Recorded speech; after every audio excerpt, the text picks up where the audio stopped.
नमस्कार. आजच्या व्हिडिओमध्ये मी तुम्हाला मार्गशीर्ष महिन्यामध्ये शेवटच्या गुरुवारी एकादश आली आहे. मग एकादशीच्या दिवशी आपण उपवास देखील करत असतो. मग अशा वेळेस आपण उद्यापन करू शकतो का? किंवा उपवास केला तर तो उपवास कधी सोडायचा? तसेच उद्यापन कसे करावे? कोणत्या चुका करू नयेत? तसेच कोणते उपाय, कोणत्या सेवा या दिवशी करावे याबद्दलची सर्व माहिती सांगणार आहे. पण त्याआधी तुम्ही चॅनलवरती नवीन असाल तर चॅनलला लाईक करा आणि सबस्क्राईब देखील करा.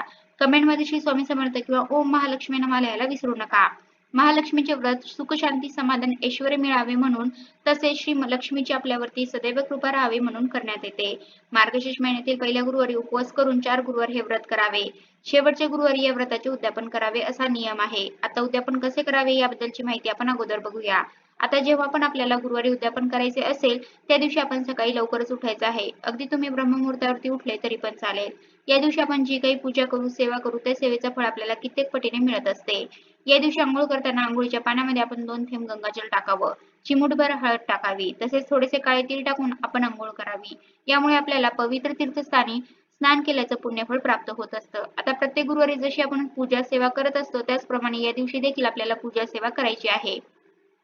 आपण थोडंसं पाणी घ्यायचं आहे. पाण्यामध्ये थोडीशी हळद टाकायची आहे आणि असं पाणी आपल्याला आपल्या मुख्य दरवाजाच्या बाहेर शिंपडायचं आहे. यामुळे कोणतीही नकारात्मक ऊर्जा ही आपल्या घरामध्ये येत नाही. तसेच या दिवशी आपल्या दरवाजावरती आंब्याच्या पानांचं तोरण लावायला विसरायचं नाही.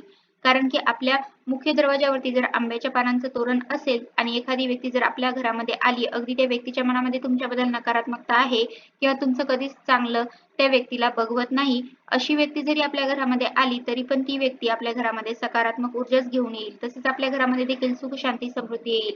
आपण 11 आंब्याची पाने घ्यायची आहे.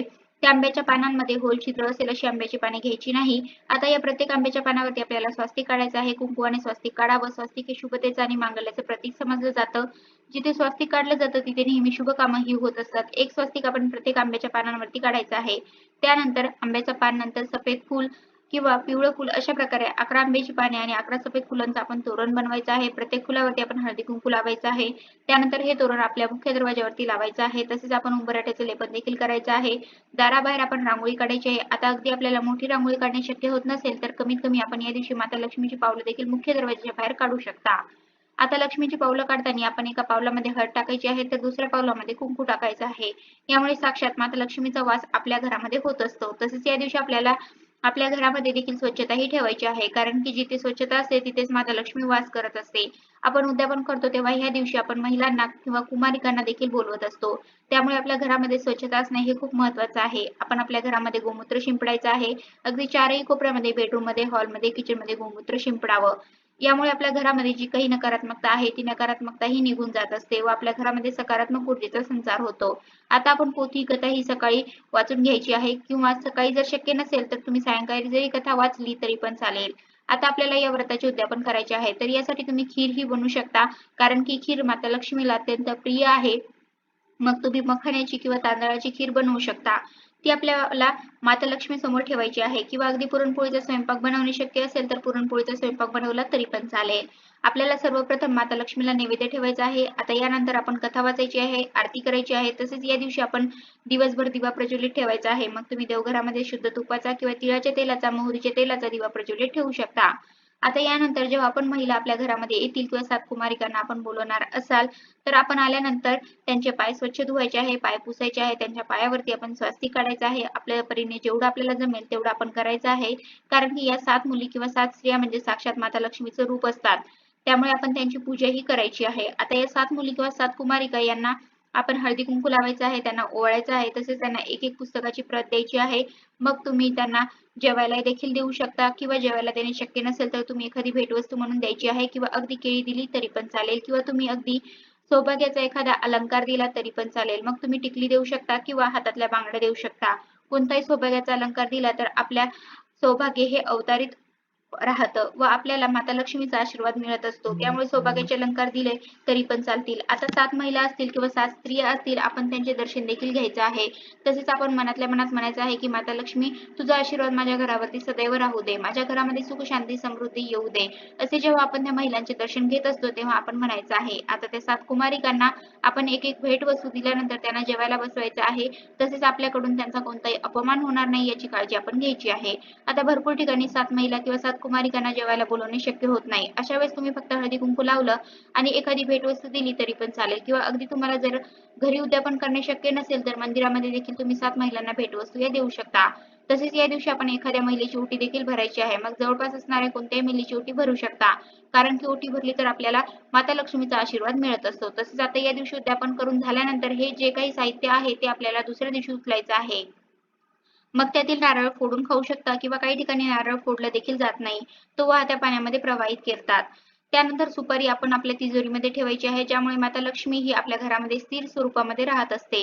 आपल्या घरामध्ये पैसा हा येत असतो. तसेच ₹1 नाणं तुम्ही तुमच्या पर्समध्ये किंवा पॉकेटमध्ये ठेवायचं आहे आणि ते ₹1 नाणं आपल्याला कधीही खर्च करायचं नाही किंवा दुसरं कोणाला द्यायचं नाही.